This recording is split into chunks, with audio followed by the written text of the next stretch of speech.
राधे राधे। प्रिय भक्तजन, आज स्वामी प्रेमानंद जी महाराज बताएंगे कि सारे तीर्थों का फल 10 गुना ज़्यादा कैसे मिल सकता है। तो इस अद्भुत रहस्य को जानने के लिए वीडियो को अंत तक जरूर देखें। राधे राधे। महाराज जी, आपने गुरु महिमा का वर्णन किया, गुरु पादुका का वर्णन किया, गुरु पादुका पूजन, गुरु पादुका धारण का प्रभाव बताया। अब जैसे हम अपने इष्ट की सेवा करते हैं तो पहले गुरु की सेवा करें या इष्ट की सेवा करें? बाबा बोले, सीताराम दास जी महाराज, पहले गुरु की पूजा करके फिर इष्ट की पूजा शुरू करें। जो पूजन सामग्री है उसमें से 2 पुष्प उठाए, पहले गुरुदेव को अर्पित किए और साष्टांग प्रणाम किया और फिर इष्ट पूजा की। चंदन आदि जो अन्य सामग्री है वो गुरुदेव को प्रसन्नता होगी जब श्यामा श्याम को अर्पित करके अर्पित करोगे। लेकिन पहली पूजा गुरुदेव की, जब हम पूजा करने के लिए बैठे तो पहले 2 पुष्प गुरुदेव के चरणों में अर्पित करके साष्टांग प्रणाम, फिर उनसे अनुमति लेकर के श्री जी की सेवा प्रारंभ करें। यदि पहले गुरु को प्रणाम और वंदना और पुष्प अर्पित नहीं किए तो गुरु पूजाम बिना देवी इष्ट पूजाम करोतियः मंत्रस्य तस्य तेजांसी हरते भैरव स्वयं। भगवान शिव कह रहे हैं, हे देवी, यदि गुरु पूजा ना करके सीधे इष्ट पूजा की जाए तो उसके मंत्र का कभी प्रकाश नहीं होगा। उसमें जो ऐसा पूजन करने वाला है तो गुरु मंत्र का प्रकाश नहीं होगा और जितनी पूजा करेगा उसका प्रभाव सब भैरव हरण कर लेगा। जो भैरव देव हैं वो अपहरण कर लेंगे, उस पूजा का प्रकाश नहीं हो पाएगा। गुरु पूजाम विनानाथ कोटि पुण्यम वृथाव्ययम अतः सर्वजने ख्यातम गुरुणा सिद्धि मापनुयात। गुरु पूजा के बिना करोड़ों प्रकार के पुण्य सब व्यर्थ हो जाते हैं। जो सिद्धि का कारण जानते हैं वो सबसे पहले गुरुदेव की पूजा करते हैं। जैसे आप तीर्थ अवगाहन करने गए तो सबसे पहले गुरु को प्रणाम करो, फिर उस तीर्थ को प्रणाम करके तीर्थ अवगाहन करो। पहले गुरु, हर समय हर क्रिया में, घर से निकलने पहले गुरुदेव को प्रणाम किया। यदि गुरु पूजा ना की जाए तो करोड़ों प्रकार के पुण्य सब व्यर्थ हो जाते हैं। प्रथम गुरु पूजा, गुरु प्रथम पूजा करने पर उसे सिद्धि लाभ होती है। यदा ददाति संतुष्टः प्रसन्नो वरदौ मनुम तदा भक्त्या धनः प्राण गुरु यत्नेन तोषेत। जब वरदायक गुरुदेव की प्रसन्नता प्राप्त होती है, देखो जगह जगह पर भगवान श्री राम को देखा गया, मर्यादा पुरुषोत्तम है। गुरु ही प्रणाम मन ही मन कीन्हा। जब जा रहे हैं धनुष की तरफ तो प्रगट में प्रणाम करके आज्ञा लेकर जा रहे हैं, और जब वहां धनुष भंग करना है तो उठाकर पहले गुरु की तरफ देखा और गुरु ही प्रणाम मन ही मन कीना, और फिर धनुष भंग कर। एक एक कदम पर भगवान श्री राम गुरु की आज्ञा के अनुसार चलते हैं। हमारी हर चेष्टा गुरु को सम्मुख करके होनी चाहिए। जो अपने गुरुदेव को प्रसन्न कर लेता है, संतुष्ट कर लेता है, उसके गुरुदेव सर्व सिद्धि कारण प्राण बन जाते हैं। गुरुदेव प्राण हो गए, अब कौन सी सिद्धि बकाया रह गई?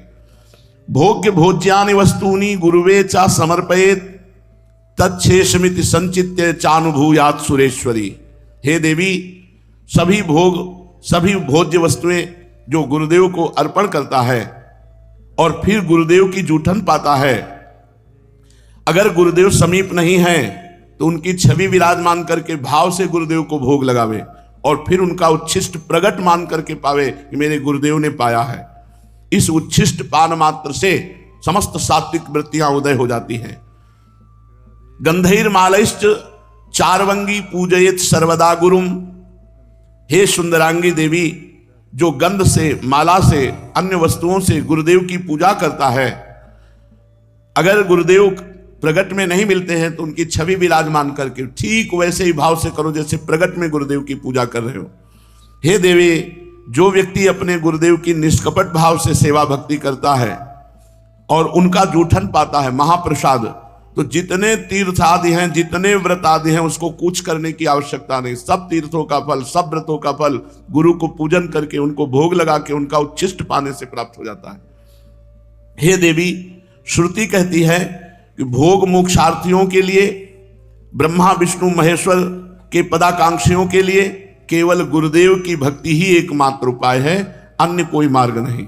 गुरु भक्ति के द्वारा असाध्य साधना भी साधित हो जाती है। जो असाध्य साधना है वो भी साधित हो जाती है।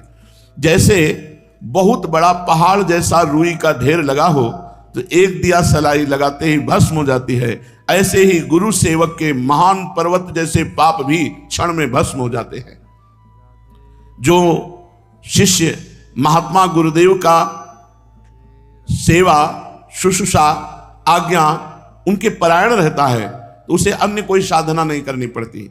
वो केवल गुरु सेवा कृपा कारणी बन जाती है और वो समस्त सिद्धियों का लाभ प्राप्त कर लेता है। उसके पाप क्षय हो जाते हैं, पुण्य राशि वर्धित होती है, सब काम उसके अलौकिक ढंग से होने लगते हैं, सब काम अलौकिक ढंग से होने लगते हैं। गुरु कृपा ही केवलम। हे देवेश, दुख मलिन पतित तभी तक रहता है जीव जब तक वो गुरुदेव की भक्ति नहीं करता है। यदि गुरुदेव संतुष्ट ना हो तो कितनी भी बड़ी साधना कर लो, ना तो ब्रह्मा सहयोग करेंगे, ना विष्णु सहयोग करेंगे, ना महेश्वर। तभी सेवक जी ने कहा, गुरु सेवा तज करहि जे बान, यह है अधर्म यह है सब हानि, कानि न रसिकन में रहे, गुरु गोविंद न भेद कराए, संतत सकल सुनो चित लाए, श्री हरिवंश प्रताप जस। गुरुदेव जिस पर संतुष्ट हो जाते हैं तो तीनों देव उस पर संतुष्ट हो जाते हैं, ब्रह्मा विष्णु महादेव, और संपूर्ण मुनि योगी सब संतुष्ट होकर उस पर अनुग्रह करते हैं जिस पर गुरुदेव प्रसन्न होते हैं। समस्त क्रियाओं की सिद्धि का मूल है गुरु प्रसन्नता। अतएव बुद्धिमान पुरुष को चाहिए कि सर्वप्रथम अपने गुरुदेव को प्रसन्न कर ले। बाबा एक एक सेवा का आप जब वर्णन करते हैं तो सुनकर के एक अपार आनंद हमारे हृदय में हो रहा है, एक नवीन उत्साह प्रकट हो रहा है। साथ ही मैं अच्छी तरह से समझ गया हूं कि गुरु सेवा करने से मुझ सरीखे श्रद्धा भक्तिहीन प्राणी को भी परम पद मिल जाएगा। हां, तवा दार्तिम भय शोको लोभ मोह भ्रमादया यावन नायाति शरणम श्रीम गुरुम भक्तवत्सलम। तभी तक पीड़ा भय शोक रोग लोभ मोह भ्रम ये साधना में विक्षेप डालते रहते हैं जब तक भक्त वत्सल श्री सदगुरुदेव भगवान की शरण नहीं ग्रहण की जाती। अधिक क्या कहूं, यदि गुरुदेव संतुष्ट हो जाएं और कह दें कि जा तो मुक्त हो गया, तो इस बात को भगवान भी नहीं काट सकते। बस ये बात पकड़नी। तो कह रहे भगवान भी उस बात को नहीं काट सकते। यदि गुरु कह दे कि जा तो मुक्त हो गया, बस मान लेना चाहिए मैं तो मुक्त हो गया, मेरे गुरुदेव ने कह दिया। जैसे कभी कभी आनंद में उमगन में होते हैं और कह देते तू चिंता मत करना, जब हमने भार ले लिया तो तुम्हें क्या चिंता करना, बस निश्चिंत हो जाना चाहिए। कि जब गुरुदेव ने कह दिया कि हमने भार ले लिया तो जब उन्होंने ले लिया, पर जीव देहाभिमानी है, वो इसे विनोद समझ लेता है, इसे व्यर्थ बात को समझ लेता है। ये भला ऐसे इनके कह देने से मुक्त हो जाएंगे क्या। एक बार गुरु महिमा प्रदर्शित करने के लिए देवर्षि नारद जी बैकुंठ में गए। ये हमारे पिताश्री के गुरुदेव आते थे, श्री स्वामी शारदाश्रम सरस्वती जी महाराज, वो सुनाते थे, हम बच्चे थे तब सुने थे। तो बैकुंठ में गए, थोड़ी देर बैठे और हटे, विचरण के लिए चल पड़े। तो वहां भगवान के पार्षद जल छिड़क के पोछा लगा रहे थे। किसी कारण से फिर देवर्षि नारद वापस लौट आए, तो उन्होंने देखा जहां हम बैठे थे वहां जल छिड़क के पोछा लगाया जा रहा। तो भगवान से कहा, प्रभु आपका नाम लेते हैं, आपकी शरण में है, तो क्या हम अपवित्र हैं। भगवान ने कहा पार्षदों से पूछो। पार्षदों से पूछा तो पार्षदों ने कहा आपने आज तक गुरु नहीं बनाया, इसलिए आप महान भक्त तो हैं, लेकिन जहां आप बैठोगे तो निगुरा जहां बैठता है वो अपवित्र जगह हो जाती है। तो देवर्षि नारद जी ने भगवान से कहा कि आप ही हमें बताओ, हमारे तो गुरु आप ही हो, आप बताओ हम किसको गुरु वरण करें। तो कहा कल प्रातः काल आंख उठते ही जिस पर पहली दृष्टि पड़ जाए उसी गुरु बना लेना। प्रातः काल आंख खुली, जब बाहर निकले पक्ष में देखा तो बहंगी में दोनों तरफ जल भरे हुए कहार वो जा रहे। तो उन्होंने कहा कि ये तो कहार है, कोई भगत हो तो गुरु बनाए, ये तो कहार है, इनको क्या गुरु बनाना है। और पानी ढो करके दूसरों के घरों में ले जाता है, कोई संत महात्मा होते तो गुरु बनाते। भगवान के पास पुनः गए, भगवान ने कहा गुरु बनाया। उन्होंने कहा प्रभु तो कहार है, तो गुरु की जाति देखी? नहीं प्रभु, वो पानी दूसरों के घर में ले जाते। तो गुरु की क्रिया देखी? जाओ मैं तुम्हें शाप देता हूं, 84 लाख योनियों में भटको। देवर्षि नारद जी घबरा गए, कहा प्रभु अब कैसे मुक्ति हो सकती है, आपके श्रीमुख के वचन तो परम सत्य होते हैं। तो कहा अपने गुरुदेव से पूछो जाके, कहां मिलेंगे? जहां तुम्हें मिले थे और वो स्वयं भगवान ही कहार बनकर गए, चरणों में लौट गए, भगवान मुझे क्षमा करो, आप हमारे गुरुदेव हैं, मैंने आपको गुरुदेव रूप में वर्ण कर लिया, पर भगवान ने शाप दे दिया, ऐसी ऐसी बात थी। तो उन्होंने 84 ऐसे गोल गोल बना दिए जमीन पे और कहा ऊपर का कपड़ा उतार के लौट जाओ। लौट बोले 84 लाख योनियों तुमने पार कर ली, अब तुम्हें 84 लाख योनियों में नहीं जाना पड़ेगा।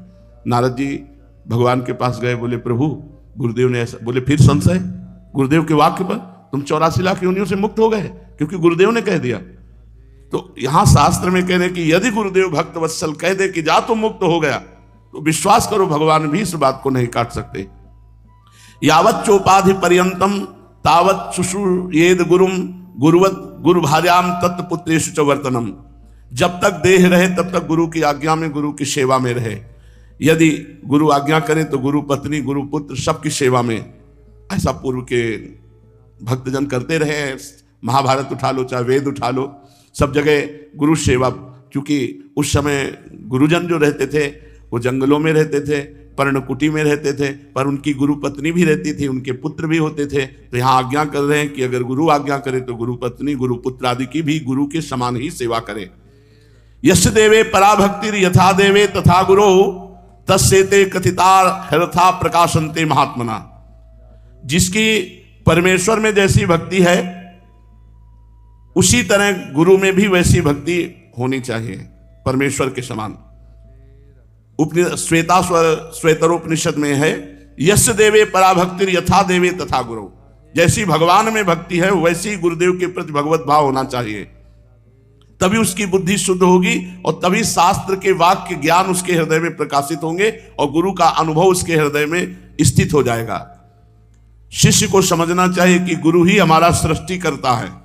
हमारे अंदर जो भक्ति की सृष्टि होगी वो गुरुदेव ही करेंगे। गुरुदेव ही हमारे दोषों का विनाश करने वाले संहारकारी रुद्र है और गुरुदेव ही हमारे सद्गुणों का पालन करने वाले भगवान श्री हरि है। अर्थात सृजन, पालन और संहार तीनों कार्य हमारे गुरुदेव करते हैं। हमारे हृदय में दैवी संपदा का सृजन, भगवत भाव का सृजन और उसका पालन और दुर्गुण दुराचार का विनाश। गुरु संतोष मात्रेण तुष्टा शिव सर्वदेवता। यदि गुरु संतुष्ट हो गए तो त्रिभुवन के सारे देवता संतुष्ट हो गए। गुरु तुष्ट हो गए तो भगवान शिव प्रसन्न हो गए। गुरु रुष्ट हो गए तो भगवान त्रिलोचन रुद्र रूप होकर उसके साथ सद्गुणों का संहार कर देंगे। अगर गुरु रुष्ट है तो यह अधर्म, यह सब हानि, कानि नरस कन मेरा है। बड़ा भारी अधर्म हो गया, बड़ी भारी हानि हो गई। अब रसिकों की सभा में उसका कभी आदर नहीं हो सकता। गुरु तुष्टे शिवस्तुष्टो रुष्टे रुष्ट त्रिलोचना। अगर गुरु नाराज हो गए तो मानो त्रिलोचन रुद्र भगवान उसका सर्वनाश कर देंगे। गुरु पादरजो यस्तु सुधि मूर्धनि धारयेत सा तीर्थ कोटि फलम 10 गुणम लभेत। जो सुजान व्यक्ति अपने गुरुदेव की चरण रज को अपने मस्तक पर डालता है वो करोड़ों तीर्थों के अवगाहन का तत्काल फल प्राप्त कर लेता है और तीर्थों से 10 गुना लाभ उसे प्राप्त होता है। 10 गुणम लभेत फलम। राधे राधे। प्रिय भक्तजन, आशा है आपको स्वामी प्रेमानंद जी महाराज के अमूल्य विचार पसंद आए होंगे। अगर यह ज्ञानवर्धक वीडियो आपके मन को छू गया हो तो लाइक करें, अपने मित्रों और परिवार के साथ शेयर करें ताकि वे भी इस दिव्य ज्ञान का लाभ उठा सकें। ऐसे ही प्रेरक और आध्यात्मिक वीडियो के लिए हमारे चैनल को सब्सक्राइब करें और बेल आइकन दबाएं ताकि आपको हर नए वीडियो की जानकारी सबसे पहले मिले। तो मिलते हैं अगले ऐसे ही प्रेरणादायक वीडियो में। तब तक के लिए राधे राधे।